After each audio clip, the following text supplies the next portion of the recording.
Hey, this is Hammer 357 Mag here. This is a video response to AR-15guy on the video he put out on concealed carry training suggestions. So I got a few thoughts on that. I thought his video was very good.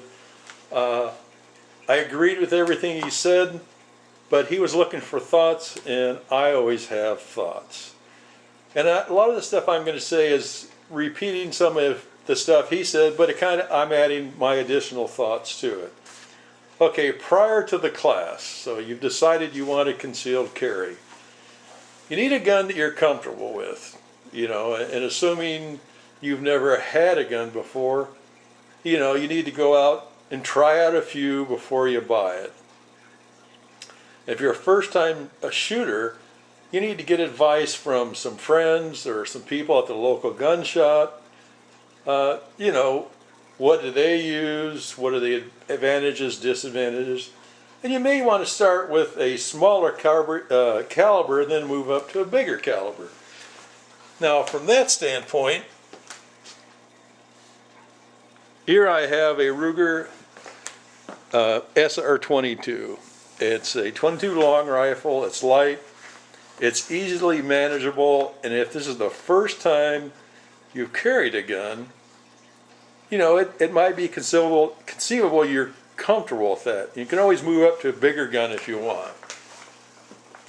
Now the other option is, the next caliber that I would consider, I put the SR19C out before the SR22, so let's pretend I did it right even though I was wrong. The next caliber, oh my word, it's amazing. Remember, when your brain gets older, sometimes it skips a beat. The next caliber that would be manageable would be, in this case, a 9mm. And here we have the Ruger SR19C. So if you're comfortable with that, and instead of the 22, I would go with that, because the 9mm definitely has more stopping power, and it will keep somebody from attacking you, where the 22 will do the job, but it's going to take a few more shots.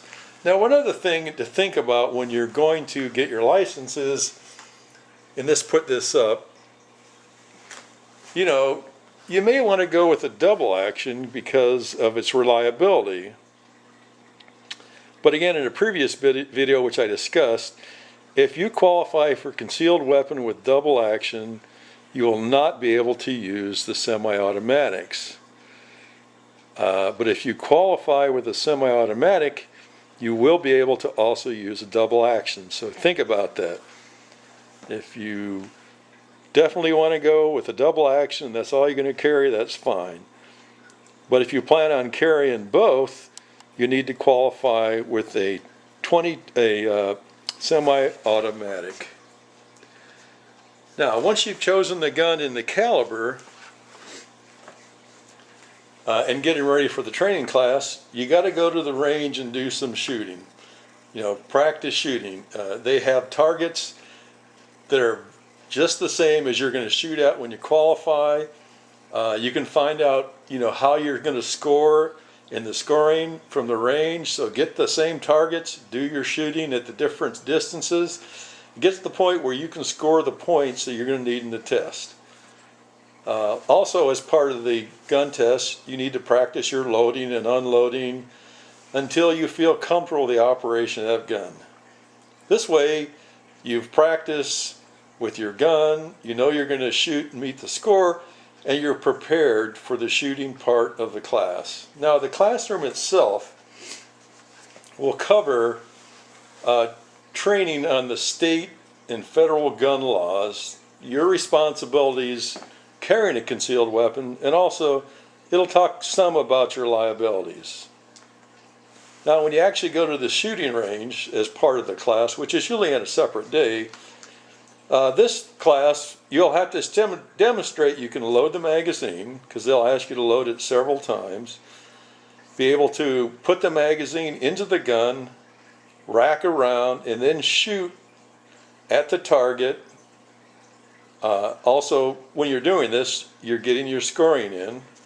and demonstrate that you can clear your gun if it gets jammed. So if during your shooting of the class, if your gun jams, you got to be able to clear it. So in a semi-automatic, usually that is, if something's jammed, you just usually re-rack it, and it expends the, should expend the one shell that didn't fire properly, and it loads another one in the rack.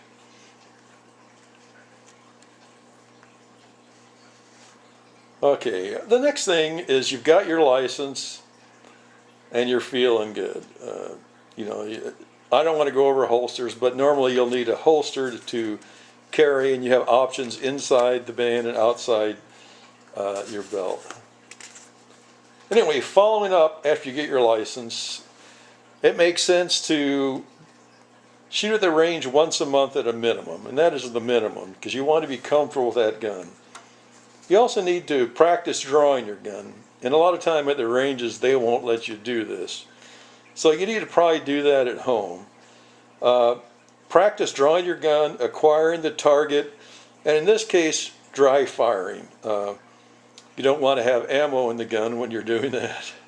You could actually put it around through the wall, and that wouldn't be good. So you have an empty gun, you practice drawing, acquire your target, and then go ahead and dry fire, shoot it. That way you're used to all the steps. Okay, the next thing you need to do is understand situational awareness.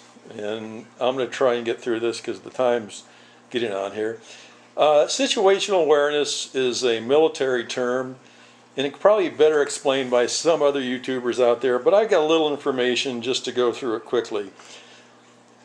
SA, basically know where you are, know what your surroundings are, and know your escape routes, and be prepared to take appropriate action if required. Now that's situational awareness. An example, driving in your car, you always know where you are, where you're headed, and you know what's in front of you, what's beside you, and what's behind you at all times. This way you are prepared to react if needed. Now, just kind of a thing, if you are talking on the phone, texting, or looking at the GPS, you will lose your situational awareness, affecting your ability to react quickly. So think about that. If you're answering your phone and talking, it distracts you from the road, you've lost situational awareness, the percentage of getting in an accident is higher.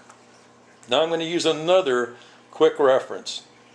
Let's say you're in a movie theater. Okay, you're sitting down, you're going to watch a movie. Can you see the entrance and the exit where you're sitting? Again, situational awareness. Are you sitting at the end of the row with your family so in case something happens, you can exit rapidly? So you know where the entrance is, you know where the exit is, you have awareness of that, and you're sitting kind of in the row so you can rapidly exit. And again, being prepared is not being scared.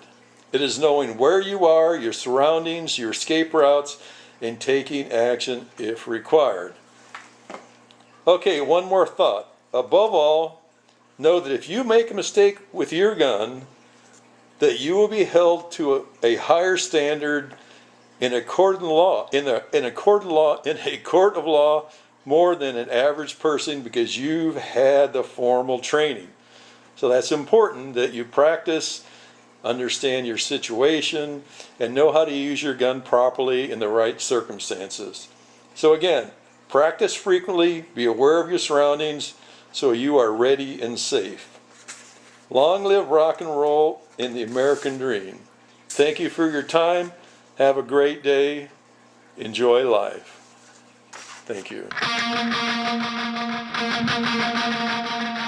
Oh my